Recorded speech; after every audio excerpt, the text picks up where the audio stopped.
मैं हूं आपके साथ आस्था कौशिक।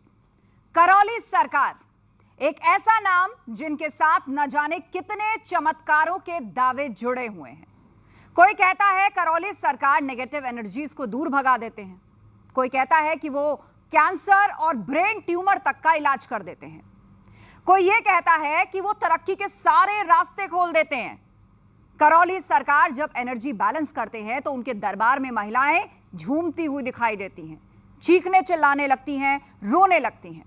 आखिर क्या होता है ये एनर्जी बैलेंस और क्या होता है शिव बैलेंस, और बिना डॉक्टर के कैसे हो जाता है बड़े से बड़े रोगों का इलाज और इसका दावा? इन तमाम सवालों पर चर्चा के लिए आज हमारे साथ खुद स्टूडियो में मौजूद हैं करौली सरकार। जोरदार तालियों के साथ बहुत बहुत स्वागत है आपका हमारे स्टूडियो में।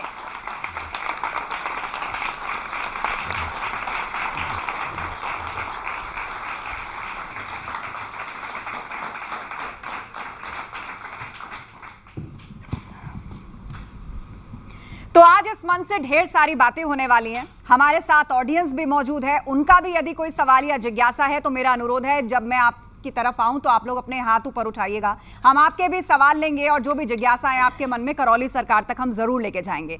आज का ये पूरा एपिसोड और पूरा सेशन बहुत ही इंटरेस्टिंग होने वाला है, क्योंकि जब भी आपने करौली सरकार को टेलीविजन पर देखा होगा, बहुत सारी तस्वीरें देखी होंगी, उन पर बहुत सारी चर्चाएं बाहर होती हैं, विज्ञान के ज़माने में कई सारे सवाल भी उठते हैं। और आजकल हम देख रहे हैं कि आध्यात्मिक जीवन की बात की जाए या फिर आध्यात्मिक जगत की बात की जाए, ऐसे बहुत सारे साधु संत महात्मा हैं जो अलग अलग तरीकों से लोगों का कल्याण करने का दावा करते हैं। और हमारे बीच में करौली सरकार भी हैं, उस पर हम बातचीत करें। लेकिन मेरा पहला सवाल आपसे यही है कि संतोष सिंह भदौरिया से लेकर करौली सरकार तक ये जो सफर था ये कैसा रहा? कानपुर से निकलकर आज आप करौली सरकार के रूप में इतना विख्यात हैं, तो सबसे पहले तो ये कि आपकी रुचि इस ओर कैसे जागी, उसके बारे में आज आप आम जनता को बताएं। नमस्कार जी। मैं करौली शंकर, अपने परम पूज्य गुरुदेव पंडित श्री राधारमण जी मिश्र का शिष्य और अपनी माता माँ कामरू कामाख्या, माता महाकाली का पुत्र करौली शंकर, आप सभी का बहुत बहुत स्वागत अभिनंदन भी करता है कि आपने इस मंच पे हमें समय दिया, इसके लिए बहुत बहुत धन्यवाद।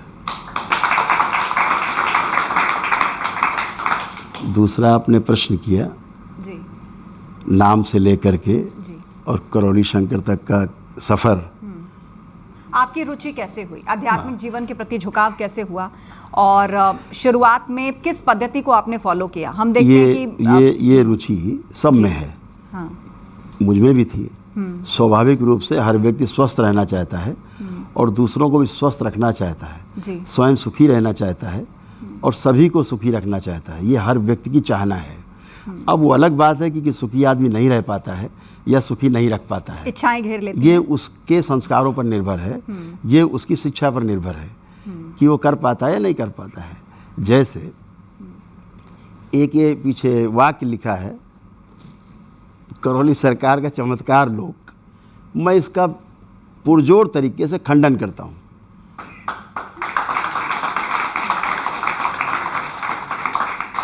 इस पूरे संसार में, इस पूरी सृष्टि में चमत्कार नाम की कोई वस्तु नहीं, रहस्य नाम की कोई वस्तु नहीं,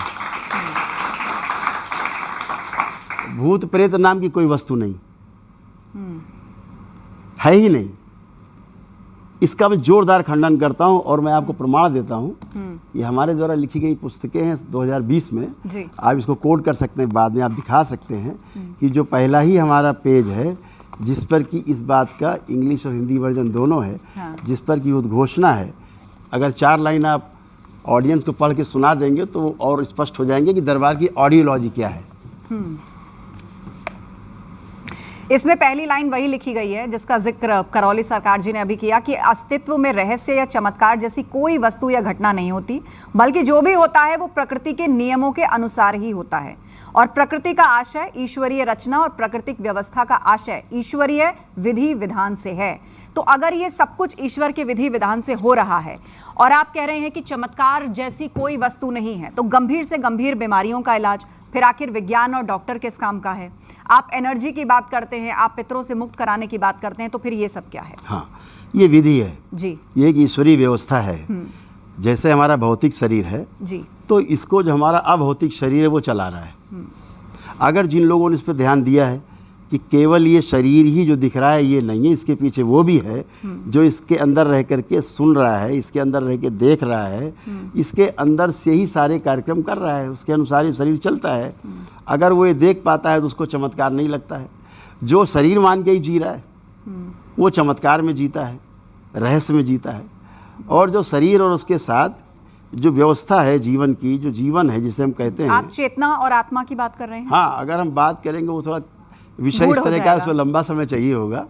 हम छोटी सी बात करते हैं। एक संगठन है जिसको हम जीवन कहते हैं। जीवन संगठन का अर्थ है दरबार के अनुसार आत्मा, बुद्धि, चित्त, वृत्ति और मन। ऐसे 5 चीज़ों का जो संगठन है उसको हम जीवन कहते हैं जी। और ये जीवन ही शरीर को चलाता है। ये हम लोग समझ सकते हैं। तो और ये जीवन का लक्ष्य है सुखी रहना। हर व्यक्ति सुखी रहना चाहता संसार में। एक व्यक्ति आपको ढूंढे नहीं मिलेगा जो ये कहे कि नहीं साहब हम तो दुखी रहना चाहते हैं। और सुखी नहीं रहना चाहता, वो निरंतर सुखी रहना चाहता है, कंटिन्यू हैप्पीनेस। कभी नहीं कि हाँ सुख हो और दुख हो, ऐसा कुछ नहीं। अच्छा, कुछ तस्वीरें हैं ये पीछे चल रही हैं, मैं चाहूँगी कि लोग भी देखें और आप भी एक बार देखें।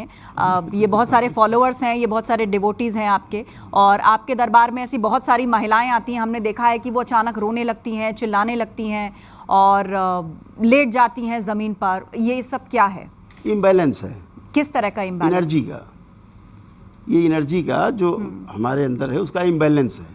जैसे आप लोग एक शब्द हमेशा पूछते हैं, ये देखिए महिला इस तरह लेटी जैसे आप लोग हमसे हमेशा पूछते हैं अक्सर ये बैलेंस क्या शब्द आप प्रयोग करते हैं, पूछते हैं, आपके मन में भी होगा। तो बैलेंस हम लोग एक कार्यक्रम चलाते हैं, दरबार एक कार्यक्रम चलाता है जीरो बैलेंस के नाम से। वो ध्यान साधना का कार्यक्रम है जो हमारे मिश्री मठ से संचालित होता है जी। साधकों के लिए है, ध्यान और साधना करने वाले लोगों के लिए जीरो बैलेंस प्रोग्राम है। लेकिन ये जो आम लोग बैठे हैं, क्या ये लोग भी ध्यान और साधना कर सकते हैं? क्या ये इतना आसान है? अभी करा सकते हैं। अच्छा, हाँ, 1 मिनट में करा सकते हैं। करा कर दिखाइए। कोई है वॉलंटियर करने के लिए? सारे करें, सारे करें। चलिए, मैं आपसे अनुरोध करती हूँ, आप भी आ जाएं और एक किसी पुरुष से अनुरोध करें। जहाँ बैठे वहीं बैठे अच्छा, रहें। ठीक है, वहीं बैठे आप रहें। देखिए हाँ। उस ध्यान साधना का प्रभाव क्या पड़ता है। Energy balance. हाँ, देखिए कैसे होता है। ठीक है, आप सभी लोग एक बार नेत्र बंद कर लें, सभी लोग। नहीं, कुछ नहीं कर रहा, हाथ नहीं, हाथ अपने ही जोड़ने है ना, एक बार के लिए। और नेत्र बंद करें और अपना ध्यान जहां पर भी आपको केंद्रित करना है कर लें। अक्सर लोग आज्ञा चक्र पे करते हैं, मस्तक पे बीचों बीच जहाँ माताएं हमारी बिंदी लगाती हैं, आप कर लें। क्या आंख बंद करके आज्ञा चक्र की तरफ, यानी माथे के बीचों बीच देखना होता है? माताएं बिंदी लगाती है, आप ध्यान करें वहां पर। और आप ये पाएंगे दरबार के एनर्जी का आपको प्रभाव ये दिखेगा कि ना तो ये भूतकाल में जा सकते हैं ना भविष्य में जा सकते हैं। कुछ लोगों को बहुत तेज मसल टेंशन फील हाँ, होता है वहाँ पर। आप भी कर सकते हैं। देखिए ना, आप भूत में भविष्य कहीं नहीं जा सकते। आप टेक ऑफ नहीं कर सकते। या तो तेज रोशनी दिखती है या मसल टेंशन या कुछ दर्द महसूस होता है। परिणाम दिखाऊंगा। कितनी देर तक आंखें बंद रखनी होंगी? बस अभी हो रही है 10 सेकेंड। अच्छा, 3 बार बोलेंगे सभी लोग ओम नमः शिवाय।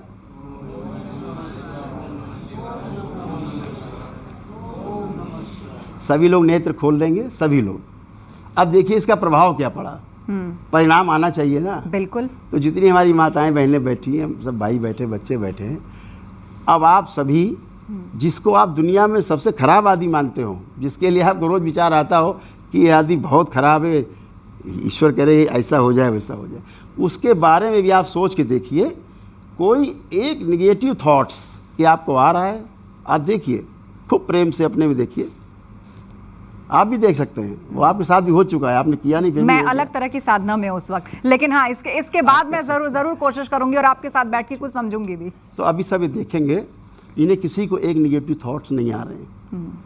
पूछ लीजिए, आप पूछिए, बताइए आप लोग, किसी को कोई निगेटिव थॉट्स आ रहा है किसी के लिए? हैं और साइंटिफिकली भी किसी के अंदर कोई सवाल उठ रहा है तो आप पूछ सकते हैं। शांति है, कोई निगेटिव थॉट्स नहीं आ रहे हैं।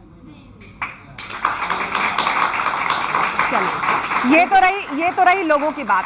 आपने लोगों को ध्यान का मार्ग दिखाया, बिल्कुल आपने ध्यान का मार्ग भी दिखाया, उनको अनुभव भी कराया। लेकिन एक जिज्ञासा जो सबके अंदर है वो ये कि पहली बार जीवन में आपने कब ध्यान लगाया था? क्या कोई गुरु थे आपके, या स्वयं से आपने अपनी इस जर्नी को शुरू किया? किस उम्र में आपने पहली बार ध्यान लगाया? ये जर्नी चलती ही रहती है, शरीर इसमें रोक टोक नहीं है। ये शरीर तो आते जाते रहते हैं जी। जर्नी शांत नहीं होती, जर्नी चलती रहती है। ये शरीर तो एक पड़ाव होता है, फिर अगला पड़ाव कोई शरीर होता है किसी का, पीछे तमाम पड़ाव शरीर के रहे नाना प्रकार की योनियों में, तो उसकी बात ही नहीं है। ये जर्नी ये आप पैदा हुए शुरू हुई ऐसा नहीं है, ये जर्नी वहाँ से शुरू हुई जहाँ पीछे आपकी छूटी थी पिछले जीवन काल में, तो ये वहाँ से शुरू होती है। ये तो पैदाइशी रहता है, पूत के पाँव कहते हैं ना पालने में दिख जाते हैं। यानी बहुत कम उम्र में आपने ध्यान की तरफ बिल्कुल, आपका रुझान रहा। तो परिवार को आपने कब बताया इस बारे में? परिवार तो मेरा जानता ही था कि हम उसोर हैं। फिर क्या कोई गुरु मिले आपको, या खुद से आपने चिंतन शुरू किया? हमारे गुरुदेव पंडित श्री राधारमण जी मिश्र हमको मिले 16 वर्ष की उम्र में जी, और जिनके साथ मेरा रहना हुआ। जब वो 111 वर्ष की उम्र में उन्होंने जीवित समाधि ली, तब तक मेरा उनके साथ रहना हुआ। तो ये जो अध्यात्म और ध्यान का मार्ग आपने पकड़ा, आमतौर पे लोगों के अंदर होता है कि जो साधु सन्यासी हैं वो बहुत कठिन तपस्या करते हैं, भौतिक जीवन से दूर हो जाते हैं, सांसारिक जीवन से दूर हो जाते हैं। लेकिन अब सब ये पूछ रहे हैं कि एक समय ऐसा था, बहुत कठिन जीवन आपका रहा कि शायद घर चलाने के लिए भी बमुश्किल ही पैसे हो पाते थे, पर अब उस स्कूटर से लेकर रेंज रोवर तक ऐसा नहीं है। ये सफर यहाँ तक आप कैसे पहुंचे? मैंने जब होश संभाला तो मैं कार पे ही था। अच्छा, हाँ, अब लोग अच्छी बात है, वो अलग बात है कि मेरे पिता की थी, लेकिन सब कुछ था जी, अच्छे से जीवन यापन था, किसी से मांग के नहीं खाते थे तब भी कोई शौक नहीं थे, आज भी कोई शौक नहीं है कि धर्माचार्यों की तरह तमाम अंगूठी और तमाम कंठी माला और सोना चांदी रगड़ के बड़े बड़ा मुँह पेंट पोत के, ऐसा आज भी नहीं। जैसे कल था वैसे आज भी हूँ। एक छोटा सा धोती है, एक छोटी सी बनियान पहन रखी है, और कुछ है भी नहीं। मेरे तो कोई शौक नहीं। अगर मुझे चलना पड़ता है रोज 200-400-500 किलोमीटर, हाँ। और अगर हम कोई अच्छी गाड़ी का प्रयोग करते हैं तो इसमें आपत्ति क्या है? लेकिन देश है तो अलग अलग तरह के लोग हैं, अलग तरह के विचार रखते हैं, लोगों को राजनीति भी होती है, फिर वो सवाल पूछते हैं कि भाई बाबाओं को तो एक पैसा नहीं लेना चाहिए, उनको क्या मोह इस बात से? एक परसेप्शन इस देश का बहुत खराब बना हुआ है कि अगर साधु है, अगर बाबा है तो भिखारी की तरह दिखना चाहिए।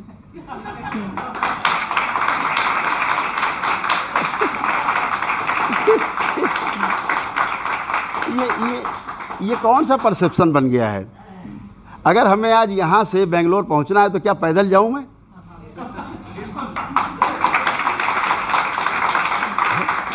तो अगर मैं भारत में उपलब्ध जितनी आधुनिक व्यवस्थाएं हैं ट्रैवल की, अगर उसका हम सदुपयोग करते हैं तो उसमें तो हमारी तारीफ होनी चाहिए। ये लोग अभी हम पैदल चलने लगेंगे तो लोग कहेंगे साहब ये तो बेवकूफ़ आदमी पैदल ही चल रहे हैं। अच्छा, एक तस्वीर हम आपको दिखाते हैं, वो तस्वीर जरा पीछे लगाइए। आप ये भी दावा करते हैं कि आप कैंसर का इलाज कर देते हैं और कैंसर की स्टेज 4 से मरीज का इलाज कर देते हैं। ये तस्वीर देखिए आप, देखिए कौन बोल रहा है कैंसर और इनकी जो इस वक्त हालत है वो बता रही है कि ये किस कदर जूझ रहे हैं नहीं, इस बीमारी से। इसको चलाइए, देखिए मैं बता रहा हूँ कैंसर ठीक किया, ये वो कह रहा है कि मेरा कैंसर ठीक हो गया है। बात करिए, अगर वीडियो चला सकते तो देखिए। नहीं, ये मैं कह रहा हूँ, ये वीडियो वैसे कई बार लोगों ने देखा होगा क्योंकि आपके पंडाल में ऐसे काफी लोग आते हैं, लेकिन सवाल ये है कि आप इनका इलाज कैसे कर देते हैं? स्टेज 4 का कैंसर, तो अब सवाल उठता है कि क्या विज्ञान किसी काम का नहीं है? देश के सबसे बड़े डॉक्टर्स ने, मैं पहचान रहा हूँ उन सज्जन को, दरबार के भक्त हैं जी, देश के सबसे बड़े डॉक्टर्स ने, ये मेरे सामने जब इस समय आए, इसका वीडियो होगा आपके पास, तो इन्होंने कहा गुरुदेव आप मुझे पहचान रहे हैं? मैंने कहा नहीं, शरीर से तो नहीं पहचान रहे, वैसे जान रहा हूँ कि आप दरबार से जुड़े। तो बोले मैं वही हूँ जो टावल लपेट के आया था, मेरा इतना सड़ा हुआ मेरा मुंह था, इतना सड़ा हुआ टावल लपेट के आया था मैं 2 साल पहले आपके समझ। आपने कहा था अरे वैदिक प्रक्रिया करो, ये तमाम जड़ से चीज़ें अपने आप चली जाएंगी तुम्हारे प्रार्थना संकल्प से, और डॉक्टर ने कह दिया था कि तुम 15 दिन में 20 दिन में मर जाओगे, तब आया था मैं। तो सवाल यही है कि आपने इन्हें स्वस्थ कैसे किया? देश के सबसे बड़े डॉक्टर्स इनका इलाज कर रहे थे। जब ये गए, यही सवाल उनसे पूछा उन्होंने, डॉक्टर साहब मुझे आप पहचान रहे हैं? उनका नहीं, तो पुरानी फोटो दिखाई। मैं अरे ये कैसे हो गया? जब मामा दरबार गया था, मैंने ये प्रार्थना की, संकल्प किए, वो प्रक्रिया की वैदिक सनातन वैदिक पद्धति से गुजरे और मुझे तो आराम हो गया। अरे क्या, ये मैं सब नहीं मानता मैं। तो बोले फिर आप नहीं मानते, आपने तो बोला था कि 15 दिन में मर जाओगे, मेरे तो 2 साल हो गए। तो आपने कैसे इलाज किया इनका? इलाज कैसे किया आपने इनका? मैं नहीं करता। दरबार की सनातन वैदिक पद्धति है जो हमारे ऋषि मुनियों से चली आ रही है, आज से नहीं चली आ रही है, युगों युगों से वो सनातन वैदिक परंपरा पद्धति मौजूद है। क्या ये कोई योग है या कोई ध्यान है या फिर एक वे ऑफ लाइफस्टाइल है जिसके जीने से कुछ क्योर होता है? मैं उसको स्पष्ट कर दूं जी। ये सनातन वैदिक पद्धति है, परंपरा है, हमारे जीने के काम में आती है। इसके बगैर आदमी जी नहीं सकता। जो हमारे ऋषि मुनियों ने विज्ञान उस समय दिया कि भाई ये आप करके जिंदा रह सकते हो, स्वस्थ रह सकते हो, आनंदित रह सकते हो, उसको हम भूल गए। हमारी शिक्षा से दूर हो गया। हमारी शिक्षा में शामिल नहीं विद्या, हमारे संस्कारों में शामिल नहीं है, हमारी मूल्य शिक्षा भी गायब है। हमारे संस्कारों में कमी हुई तो हमें भूल गए कि ये भी एक विद्या है जो औषधियों से भी ऊपर है। यानी जहाँ औषधियाँ काम करना बंद कर देती हैं, वहाँ आपकी प्रार्थना और पूजा और संस्कार आपके काम आते हैं। अगर आपकी प्रार्थना सवाल पूजा पहले से वो मजबूत कहते हैं रहे कि कोई बीमार है वो डॉक्टर के पास जाए, दवाई खाए, इलाज करे, या फिर आपके पास या किसी और के पास जाके इस प्रकार की पद्धति, तंत्र मंत्र, पर्चियां, भभूत ये सब निकलवाए। ये वो लोग आते हैं दरबार में जो जहाँ डॉक्टर से परेशान होकर तंग होकर के, जहाँ डॉक्टर कह देता है घर जाओ और मर जाओ, ये वो लोग हैं। अब ये कहाँ जाएंगे? आप इन्हें कहाँ भेजना चाहते हैं?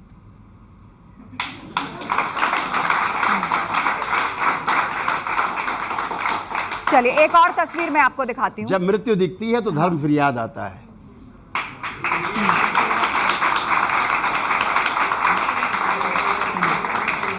एक और तस्वीर हम आपको दिखाते हैं। वो तस्वीर जरा लगाइए पीछे वॉल पर। और उस तस्वीर में ये दावा किया जा रहा है कि एक बच्चा है और आपने इनकी आंखों को ठीक कर दिया है। डॉक्टर ने कहा था कि इनका इलाज नहीं हो सकता, लेकिन दावा है कि आपने इनको ठीक कर दिया है। ये कैसे हुआ? ठीक हुआ। जैसे वो पीछे देख रहे थे आप, 400 प्रकार की डिजीज हैं। मैं आपको दिखाना चाहूंगा जी, प्लीज। ये 400 प्रकार की वो डिजीज हैं जिनका इस संसार में मरने तक इलाज नहीं है। पूरा जिंदगी दवा खाते रहो, इलाज नहीं है। वो ये 400 प्रकार की डिजीज हैं। दरबार इस सम्मानित चैनल के सामने अपने इन प्यारे प्यारे जितने हमारे दर्शक बैठे, भाई बहन सब बैठी हैं, बेटियां, इनके सामने कहना चाहता हूँ, ये एक दिन में नष्ट होते हैं। वैदिक सनातन वैदिक पद्धति के अपनाने से एक दिन में इसकी स्मृतियाँ नष्ट हो जाती हैं, नहीं बचते लोग। ये 400 प्रकार की डिजीज हैं। दरबार में सबका स्वागत है। आइए, सब लोग आइए और परीक्षण करिए। इसमें जो मैं पेजेस में पढ़ पा रही हूँ, मतलब ये तो आपने पूरी 400 की लिस्ट दी हुई है। इसमें बहुत सारे साइकोटिक डिसऑर्डर्स भी हैं, बहुत सारी न्यूरोटिक बीमारियां भी हैं, गंभीर बीमारियां भी हैं। इसके अलावा कुछ ऐसी चीज़ें जो लोगों की आदतें या फिर कह लीजिए लोगों के स्वभाव और व्यवहार से जुड़ी हैं। इनका इलाज कैसे हो पाता है? अपने धर्म और देवी देवताओं का मजाक उड़ाने की स्मृतियाँ, ये भी एक बीमारी के तौर पर लिखा है। माता पिता से बातें छुपाने की स्मृतियाँ, गंदा रहने नहाने का ना मन करने की स्मृतियाँ, अपने ही परिवार के सदस्यों के प्रति अश्लील विचार आना, ये भी आपने बीमारियों के तौर पे लिखा है। सभी कुछ है। खाने की वस्तु से एलर्जी होने की स्मृतियां, घर में बदबू आने की स्मृतियां, गले में फंसा हुआ महसूस होना, अत्यधिक ठंड लगना, अत्यधिक गर्मी लगना। अब ये सारे सिम्टम्स अगर किसी को आए, शुरू से देखिए, आप शुरू से हाँ, पहले शुरुआत में आपने बहुत कुछ साइकोटिक डिसऑर्डर्स की बात की है, जिसमें सिजोफ्रेनिया भी है, इसमें डिप्रेशन भी है, और बहुत तरह के फोबियाज हैं। जैसे किसी को ऊंचाई से डर लगता है, आग से डर लगता है, भीड़ से डर लगता है। तो साइटिका तक, जिसके लिए लोग कहते हैं कि केवल ये मैनेजमेंट है। ओसीडी है, ऑब्सेसिव कंपल्सिव डिसऑर्डर है, ये भी एक तरीके का साइकोटिक डिसऑर्डर है। कमर दर्द। आपने इसमें स्मृतियां क्यों लिखा हुआ है? ये बीमारियां हैं, ये स्मृतियां क्यों लिखा हुआ? स्मृतियों का क्या अर्थ है? क्योंकि स्मृतियां ही रोग हैं। जैसे मान लीजिए अगर किसी को कमर का दर्द है, इधर इधर इधर, हाँ, प्रैक्टिकल इधर जी, इधर हमारे जो बच्चे बैठे हैं, माताएं बैठी हैं, किसी को कोई एक ऐसी घटना याद हो, चलिए सब लोग याद कर लीजिए, ऐसी घटना जो आपको बार बार याद आती है और आपको बहुत क्रोध आता हो, कष्ट आता हो, दर्द होता हो, दुख होता हो, उसको याद करिए मन में। देखिए कैसे होता है सनातन वैदिक पद्धति का प्रभाव, आप देखें, उसको याद कर लें आप सब लोग, जिसको भी लगता हो। बैलेंस 3 बार बोलिए, ओम नमः शिवाय। आँख खोल दीजिए। ये ओम नमः शिवाय महामंत्र है। इससे कम नहीं आता मुझे, इससे ज्यादा नहीं आता। तो मतलब जब ये लोग कोई मंत्र जाप करते हैं तो उस वक्त आप कोई मैजिक करते हैं? परिणाम पे आते हैं, हो गया ना काम उधर। हाँ। अब जिन बच्चों ने जिन चीजों से उनको बहुत तकलीफ होती थी, आप बिल्कुल एकदम खुल के बोलना है आपको, ठीक है? देखिए वो बात आपके दिमाग में आ रही है, सोच के देखिए, वो घटना याद आ रही, कुछ आ रही, देखिए जिससे आपको तकलीफ होती थी, कोई नफरत, कोई घृणा, कोई चिंता, कोई तनाव, कुछ भी आ रहा है? तो नहीं आ रहा है, तो कहाँ चला गया? बैलेंस हो गया। मैंने बोला ना बैलेंस धीरे कैसे हो गया एनर्जी बैलेंस? अब ये तो ये कि आप किसी संत की संगत में बैठते हैं तो भी बड़ी शांति प्राप्त होती है, तो कोई एनर्जी फील्ड है क्या आपका? अब ये कैसे हो गया? हाँ। इसमें मैंने 40 साल लगाए हैं। ये 40 वर्षों का मेरा अनुसंधान है कैसे का। क्यों किया? क्योंकि मैं सुखी रहना चाहता हूँ, सुखी रखना चाहता हूँ, और निरंतर सुखी रखना चाहता हूँ। जितनी हमारी माताएं बैठी ना, मेरे कहने से थोड़ा कष्ट होगा थोड़ा सा, जरा एक बार आगे लोग बैठिए, जरा ये थोड़ा सा उम्रदराज है हमारे जैसे, तो जरा आप लोग एक बार खड़े हो जाओ और मूवमेंट करिए, मूवमेंट करिए, यहाँ मूवमेंट करिए, चलिए फिरिए और जरा उठिए, बैठिए प्लीज। अच्छा, हाँ, बैठक बैठिए, करनी है। आप बैठ पाएंगे, तो आप बैठ बहुत लोगों को पाएंगे, घुटनों प्लीज। की भी समस्या होगी। अरे सुनिए तो ना, मैं करके दिखा रहा हूँ। ऐसा ना हो हमारे शो के बाद हम इन्हें अरे अस्पताल ले जाएं। मैं कह रहा हूँ ना। अच्छा ठीक है, चलिए मैं मदद करती हूँ। अच्छा, अच्छा, मैं चलिए, सपोर्ट दे सकती हूँ किसी को? अच्छा एक मिनट, मैं ये कहना चाह रहा हूँ कि इन्हें कोई कष्ट नहीं है, मैं ये कह रहा हूँ। अब अच्छा। मैं ये कहना चाह रहा हूँ, ये देखो मेरी बहन बैठी। अम्मा आप बैठो, अब आप बैठ जाओ, जमीन बैठो, पलथी लगाओ। आप लगाइए तो, मैं तो कह रहा हूँ, मैं खड़ा हूँ ना, आप क्यों चिंता कर रहे हो? देखिए खूब पलथी लगाइए। कोई कष्ट है? कोई कष्ट है? आप देखिए, किसी को कोई कष्ट नहीं है। ये सनातन वैदिक ये विज्ञान सब है। आपके आश्रम से तो नहीं अरे ये मेरी माता है। नहीं, हमारी जनता देख रही होगी आपको। अच्छा, कुछ पूछना चाहते हैं आप लोग? अब यहाँ पे आए गए हैं तो कुछ पूछना है? ये सब मेरी अम्मा है भाई। आइए, इधर आइए आप मेरे साथ। हाँ, उधर कैमरे की तरफ देखिए। जी पूछिए, क्या पूछना चाहते हैं? आस्था जी, आप खड़े हो जाएं। देखिए जैसे खड़े हो गए, कोई कष्ट आया? अम्मा कोई कष्ट आया? घर जाके पता चलेगा। कोई कष्ट नहीं। नहीं, मैं आपको बताऊं, हमारे पहले घुटने में दर्द था, पर हम कुछ दिन से ये एक्यूप्रेशर कर रहे थे घर में। 2 दिन से हो रहा है, 2 दिन से हो रहा है। नहीं, पर अभी आज हम बैठ पाए। आप बैठ पाए। अभी तो कुछ नहीं किया, अभी आप नहीं बैठ सकती थी। अभी अपने आप, मैंने तो टच नहीं किया आपको। ठीक है, चलिए जोरदार तालियां इनकी हिम्मत के लिए। अच्छा, आप कुछ पूछना चाहती हैं? जी पूछिए। करौली सरकार, मेरे एक कलीग हैं, वो आपको बहुत मानते हैं। कितनी बार मुझे उन्होंने कहा कि आप एक बार दरबार चल के देखो, मैं मतलब सोच भी नहीं पाई और आप मेरे सामने बैठी हैं। ये क्या कारण हुआ? दूसरा प्रश्न ये है कि एक कंबल वाले बाबा का नाम बहुत मशहूर हुआ था, लोग कंबल का मजाक उड़ाया, खूब मजाक उड़ाया, लेकिन उन्होंने मेरी 2 साल की क्रोनिक दर्द पता नहीं क्या ऐसे करके बिल्कुल ठीक कर दी है। अभी भी डॉक्टर्स मुझे कहते हैं ये अकेली लेडीज उनकी बात की जा रही है, उन्होंने किसी को भी ठीक नहीं किया, मुझे ठीक किया है। तो ये क्या लोग ऐसे पीछे क्यों पड़ जाते हैं कि हमने इसको गलत ही करके मानना है? इसका जवाब। चलिए आइए, तो ये क्या वही एनर्जी है जिसका आप जिक्र कर रहे थे? Energy balance. ये एनर्जी कहाँ होती है बॉडी में? ये एनर्जी तो फैली हुई है चारों ओर, चारों कॉस्मिक एनर्जी हमारे आपके बीच में है जी, धरती और सूरज के बीच में है कॉस्मिक एनर्जी। हाँ, हर 2 एटम के बीच में है। तो जो आप देख पा रहे हैं, जो अभी हमारी बहनें अभी चले फिरे उठे बैठे, इन्हें कोई कष्ट नहीं है। या ऐसे बैठे बैठे पैर चलाइए, मोड़ी करिए, किसी को कोई कष्ट नहीं है। किसी कोई कष्ट आ रहा है कहीं पैर किसी प्रकार का नहीं है। तो ये कष्ट इसलिए नहीं है क्योंकि ये कष्ट इसलिए नहीं है क्योंकि इन सबका मन में एक संकल्प है कि मुझे कष्ट ना हो, हे प्रभु ये कष्ट ना हो। वो संकल्प पूरा हुआ है, ये उनका संकल्प पूरा हुआ है। केवल दरबार ने इनकी जो प्रार्थना थी वो स्वीकार कर ली।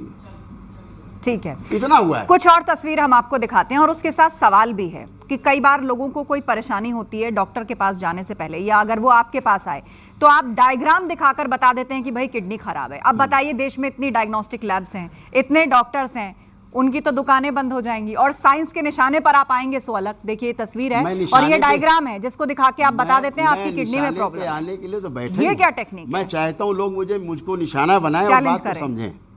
अगर बात को लोग समझने के लिए तैयार हैं तो मैं निशाने पे रहने के लिए 24 घंटे तैयार हूँ, बशर्ते बात तो समझे। समझाने के लिए, समझने के लिए निशाने पे आना और जाना पड़ता है जी। तो इसमें कोई आपत्ति नहीं है। तो डायग्राम से आपने कैसे बता दिया कि किडनी खराब है? अब वही तो मुझे 40 साल लगे हैं ना इसमें। नहीं, लेकिन विश्वास करने के लिए कई बार लोग कोई तर्क ढूंढते हैं। वो स्वीकार करते हैं ना, जिनके कष्ट हैं, जिनके ये कष्ट हैं, वो स्वीकार करते हैं कि हाँ मेरे को ये है। जाते हैं तो बोलते हैं हाँ मेरे को था, अब नहीं है। अब नहीं है। उसके बाद कृतज्ञता अवश्य ये अगले महीने आते हैं और दरबार में दीक्षा प्राप्त करते हैं, हमारे गुरुदेव से दीक्षा लेते हैं, फिर ये ध्यान साधना के कार्यक्रम में जुटते हैं। अच्छा, वो कृतज्ञता अवश्य। ये कोई सम्मोहन तो नहीं है? हाँ, सम्मोहन कह सकते हैं इसको आप। भाई हम आप बैठे, सम्मोहन ही तो है, और क्या है। अगर सम्मोहन नहीं होता, आप बात को नहीं समझाना चाहते लोगों को, हम नहीं लोगों तक अपनी बात को डिलीवर करना चाहते, तो कैसे बैठे होते एक जगह पे।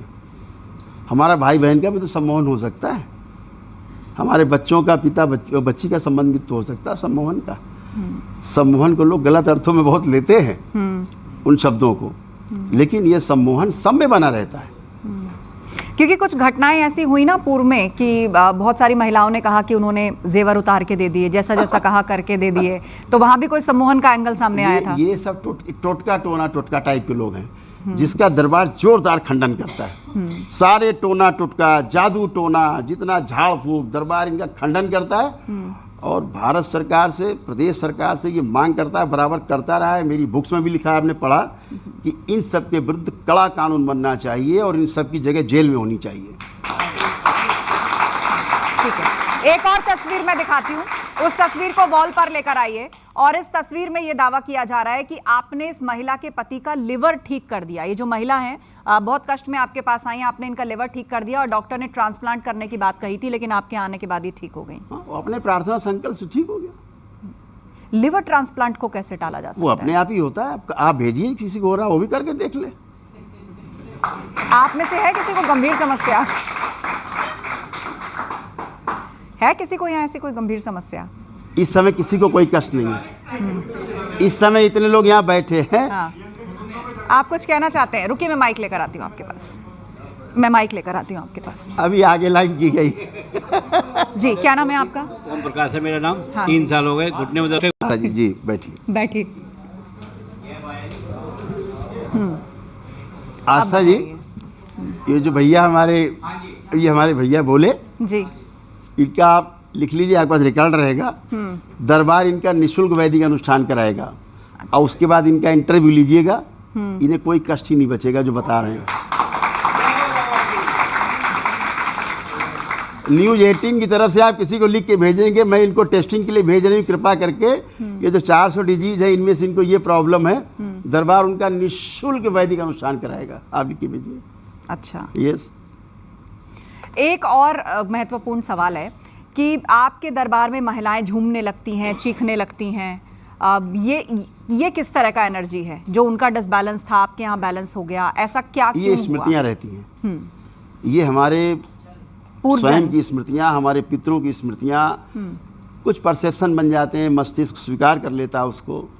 और कुछ एनर्जी रहती है जो इम्बैलेंस होती है, जो ज़्यादा हो गई है तो बाहर निकलना चाहती है एनर्जी। अब उसको रास्ता नहीं मिलता, उस एनर्जी को आप कैसे निकालेंगे? बाहर ज़्यादा हो गई है। तो एनर्जी कम हो जाए तो रोग है, एनर्जी ज़्यादा हो जाए तो रोग है। एनर्जी कम हो गई तो व्यक्ति पड़ा रहता है चुपचाप एक जगह, एनर्जी ज़्यादा हो गई तो उठा पटक करता रहता है। दोनों ही रोग हैं। अच्छा, तो ये एनर्जी कहाँ होती है? व्यक्ति के अंदर होती है एनर्जी? तो नॉर्मली हम ये जानते हैं कि आज मैं बड़ा एनर्जेटिक फील कर रहा हूँ, आज मैं बहुत अच्छा कार्य कर लूंगा। सब कुछ इधर ही है।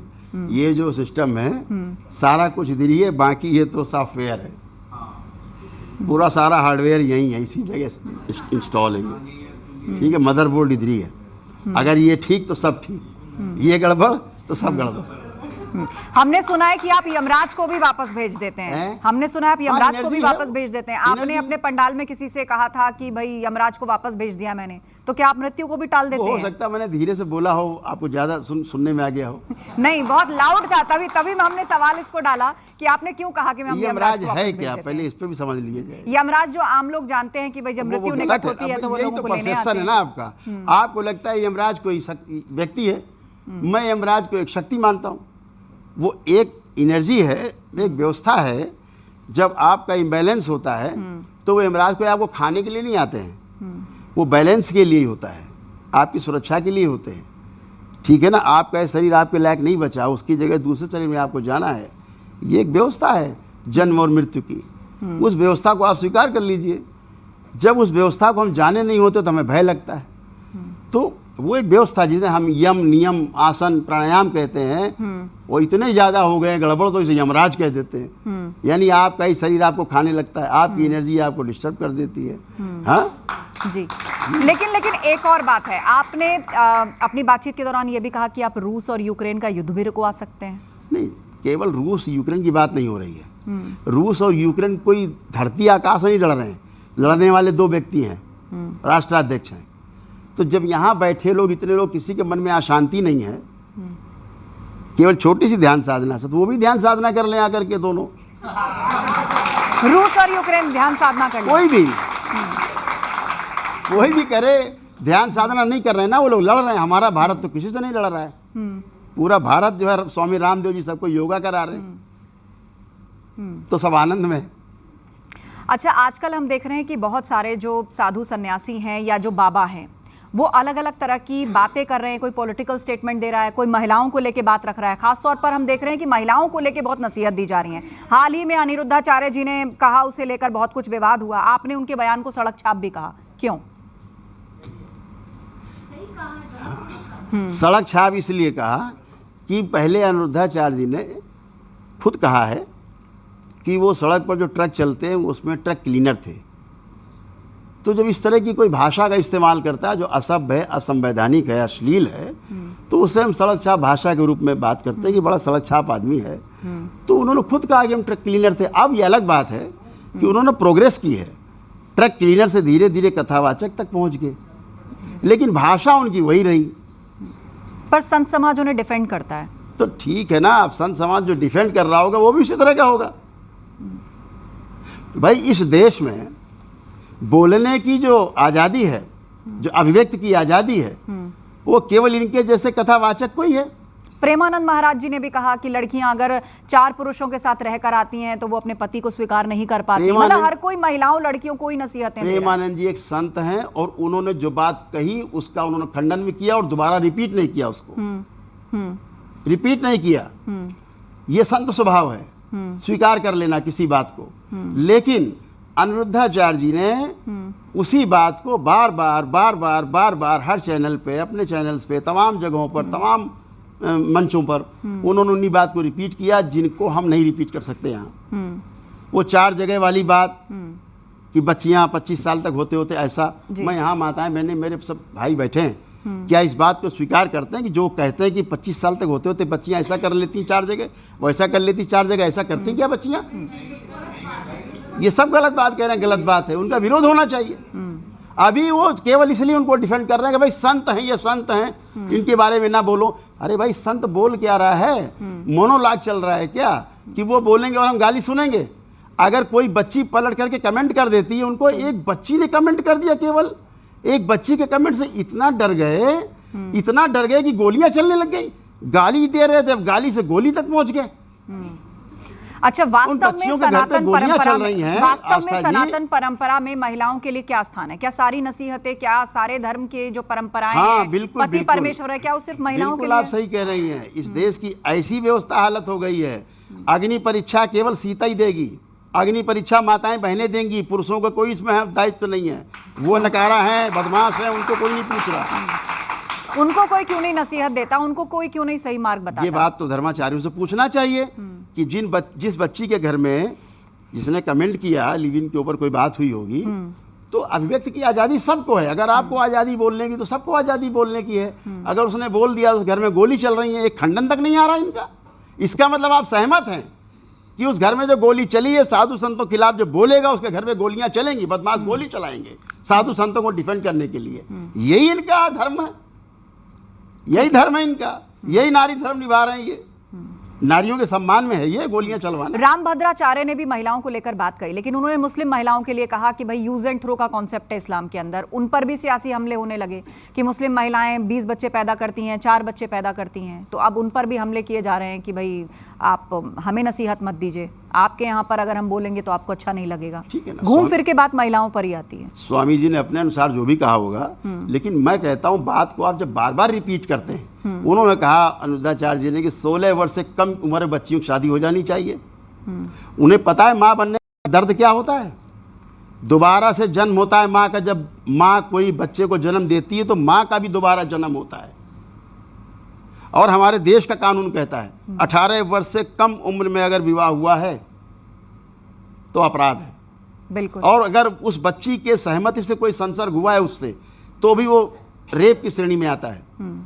कानून उसको रेप की श्रेणी में लेता है। जी। तो ये बच्चियों के साथ रेप करवाना चाहते हैं देश में। इस देश में बहुत सारे विपक्षी दल हैं या राजनीतिज्ञ हैं जो कहते हैं कि साधु संतों को तो कथा कहने का एक पैसा नहीं लेना चाहिए, पर वो अंडर द टेबल पैसा लेते हैं। इस तरह के भी आरोप लगते हैं। हाँ, देखिए क्या है, वो पैसा लें तो उन्हें समस्या नहीं है। अंडर टेबल लेते हैं, सामने 2-2, 4-4, 5-5 करोड़ कथाओं कर लेते हैं, उनको समस्या नहीं है। अंडर टेबल लेते हैं, चंदा लेते हैं, उसमें समस्या नहीं है।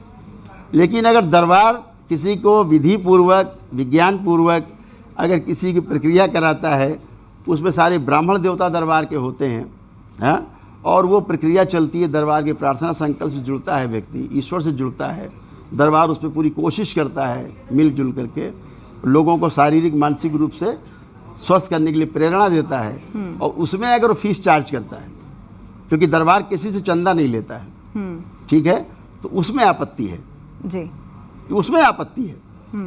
आप कथा से क्या दे रहे हैं लोगों को? यही दे रहे हैं, 4 बार 4 जगह मुंह मारती है, ये दे रहे हैं।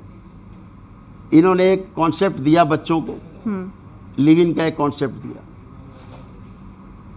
और जम के गाली दी बच्चों को। दरबार उस प्रकार के लिव इन का विरोध करता है हमेशा। जो एक शादीशुदा स्त्री पुरुष किसी शादीशुदा स्त्री पुरुष के साथ अपने पुराने पार्टनर को छोड़ के रहने लगते हैं, हिंदू मैरिज एक्ट का उल्लंघन करते हैं, ये भारतवर्ष में बिल्कुल अमान्य है। ये दुराचार और व्यभिचार की श्रेणी में आता है। दरबार इसका पुरजोर विरोध करता है, ऐसे लिव इन का ठीक है, खंडन करता है। नंबर 1। हाँ। नंबर 2, वो 2 अविवाहित बच्चे, बालिग बच्चे और अविवाहित हैं, अगर वो स्वेच्छा से अगर विवाह करते हैं या साथ रहते हैं और उन्हें भारत के संविधान का संरक्षण प्राप्त है, हमारे न्यायपालिका का भी उनको कवर प्राप्त है, तो इसमें कहां से उन्होंने अपराध कर दिया? इसमें कोई अपराध है?